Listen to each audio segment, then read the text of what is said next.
quem fala é o professor Júlio e hoje, quinta-feira, dia 19 de agosto, nós vamos ver matérias de História, Ensino Religioso e Inglês.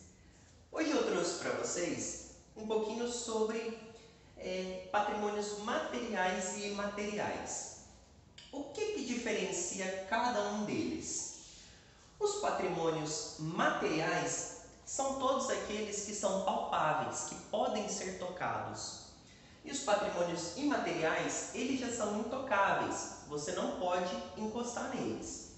Como que a gente fala sobre um patrimônio material? Certo, a gente tem numa cidade bem conhecida, um museu, como a gente tem na nossa cidade de Goiás. A gente tem o Museu de Cora Coralina.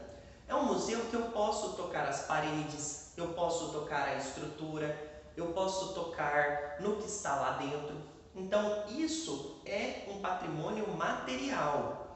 Se eu tenho uma estátua que representa algo que é considerado um patrimônio, como a gente tem a estátua do Cristo Redentor no Rio de Janeiro, nós também podemos tocar nela. Então, é um patrimônio material.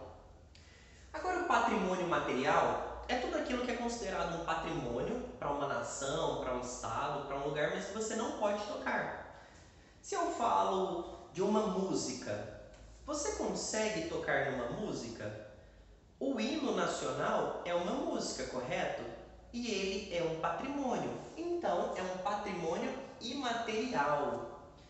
Se eu faço uma dança que é típica de um povo, como uma dança indígena, nós não podemos tocar a dança. Nós podemos tocar nos dançarinos, mas a dança não. Aquele movimento não pode ser tocado. Então, novamente, é um patrimônio imaterial. Então, nós vamos fazer algumas atividades que elas vão perguntar para vocês. O que é patrimônio material e imaterial? Quero que peguem o bloco de atividades para continuarmos as explicações. Meninos e meninas, vamos começar então por história. E eu já comecei a explicação sobre o que é um patrimônio material e imaterial, certo? Vamos só fazer essa leitura breve para vocês entenderem melhor ainda. Vamos entender o que é patrimônio cultural imaterial? Leia a definição de patrimônio cultural imaterial. São bens que não se podem tocar, isto é, expressões culturais e simbólicas de um povo, tais como dialeto, idioma, rituais, danças, festas, músicas, entre outros elementos. São transmitidos de geração em geração. Novamente complementando aquilo que a gente falou, né? O material você toca, o imaterial você não toca. Agora relacione as segundas e terceiras colunas de acordo com a primeira. A primeira está dizendo patrimônio material é o 1, patrimônio material é o 2. Agora a gente tem aqui 8 itens e vocês vão dizer se é material ou imaterial. Vamos lá. Festa junina, prédios, feijoada, igrejas, biblioteca, samba, capoeira e museus. Aí vocês vão colocar 1 para patrimônio material, 2 para patrimônio imaterial. Agora vocês vão escrever o nome de um patrimônio imaterial da sua cidade. Desenhe esse patrimônio. Lembrando, patrimônio imaterial, ele não é tocado, mas ele pode ser visto. Vamos dizer no caso da dança. A dança a gente consegue ver. Na nossa cidade de Goiás, o que vocês lembram quando pensam em patrimônio imaterial? Aí vocês vão fazer um desenho desse patrimônio. Na atividade de ensino religioso, a gente volta a falar sobre o Dia do Vizinho. O Dia do Vizinho. Existem algumas divergências sobre a data correta para comemorar o Dia do Vizinho no Brasil. A maioria dos estados brasileiros celebra o 23 de dezembro. No entanto, não existe uma justificativa concreta para a escolha desta data. Em outros lugares do país, os vizinhos comemoram o seu dia em 20 de agosto, em homenagem à figura da poetisa Cora Coralina.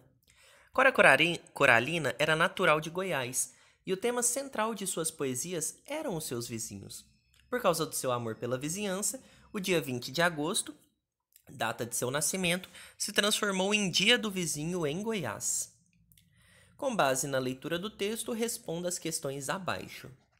Primeiro, qual é a data em que se comemora o Dia do Vizinho em Goiás e por quê? Tá no texto, tá, pessoal? Lembrando que a gente tem aqui uma imagem, essa imagem precisa estar colorida. E a número 2, vocês vão ligar as atitudes que mostram como servir as pessoas e descobrir assim quantas coisas podemos fazer para tornar o mundo melhor. Então, no centro tem a frase servir é. Vocês vão ligar essa frase com tudo o que é servir. Vamos lá. Servir é querer tudo para si próprio?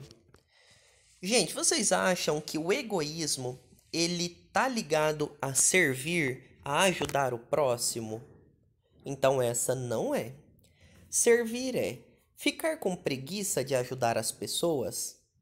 Se eu quero ajudar, isso é o querer ter preguiça? Então essa também não é. Então vocês vão ligar nessas frases a frase servir é com aquelas que são corretas, tá bom? Na atividade de inglês, hoje a gente vai falar um pouquinho sobre língua materna. Língua materna é aquela língua que surge no país. Embora existam mais de 80 países que possuam o inglês como língua oficial, apenas 14 são os que tinham o idioma inglês como primeira língua falada.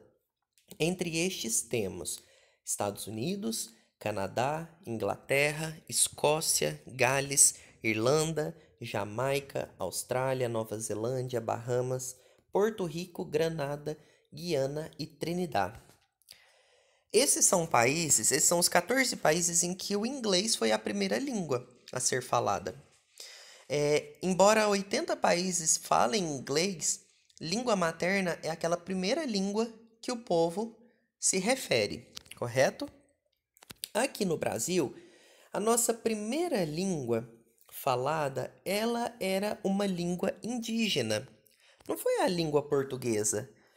Porque assim, a língua portuguesa ela só chegou quando os europeus chegaram. Então as comunidades indígenas, eles tinham um modo de comunicação deles. Eles tinham o dialeto próprio. Então a língua materna, eu não sei se o termo está completamente certo, mas a gente pode chamar até a língua materna de língua tupi-guarani, porque eram as línguas faladas aqui no Brasil. Embora cada uma das tribos tivesse uma língua própria, existia uma língua comum, uma língua predominante entre eles se comunicarem. Tá certo, então vamos lá. Vocês vão ligar agora o nome dos países que estão escritos em português aos seus respectivos nomes em inglês.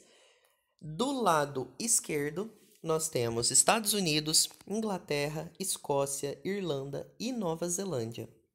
E do lado direito, nós temos Ireland, New Zealand, United States of America, England e Scotland.